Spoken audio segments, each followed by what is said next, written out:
Hi, Sara here. Welcome back to my sixth vlog, and today I'm going to be talking about the Creative Audio Research Project. So before I answer the questions, I'm just going to remind you of what my audio research project was about. So we looked into true crime on YouTube, specifically how true crime on YouTube can help solve active true crime cases. We looked into the disappearance of Alyssa Turney as an example of this. Basically, Alyssa disappeared in 2001 and her killer was only brought to justice last year. And the reason her killer was brought to justice was because her sister Sara had been campaigning on all forms of social media for her sister's killer to be brought to justice.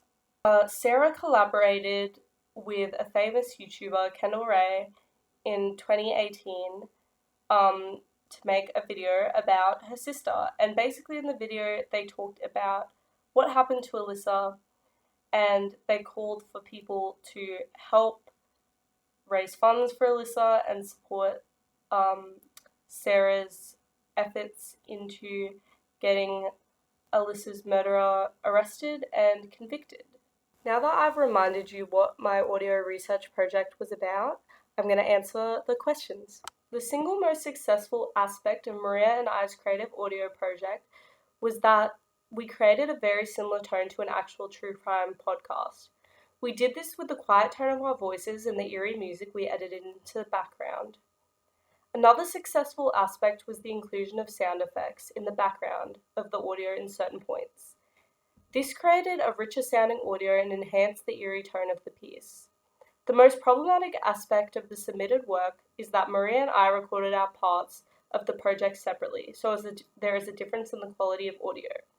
Our voices are also different, which causes the piece to not flow as smoothly as it could. Through researching true crime on YouTube, I learned how broad the reach of YouTube can really be. YouTube is a place which grants access to content for all different niches and allows for a large audience outreach. The idea that true crime YouTube can help to put pressure on the police to solve current active missing persons cases is an example of the outreach YouTube truly has. This plugs into the idea that YouTube now has the same, if not a greater, outreach as television, which we explored in week 2. In my opinion, the most important affordiance of audio-based media is the transformative nature of the medium. Audio allows you to transport your listener so they feel as if they are actually in the world of the audio. This was incorporated into our audio work through the sound effects we chose to include during the description of the day Alyssa disappeared. We used the sound effects of a car driving, a boot slamming, and footsteps to emulate the sound of Mike getting out of his car and taking Alyssa to bury her in the desert. This hopefully made the audience feel scared and uncomfortable, as the nature of what we were discussing is both scary and uncomfortable. The most vital thing I learned about collaboration while making this piece is you really do have to be organized when working in a group to create something.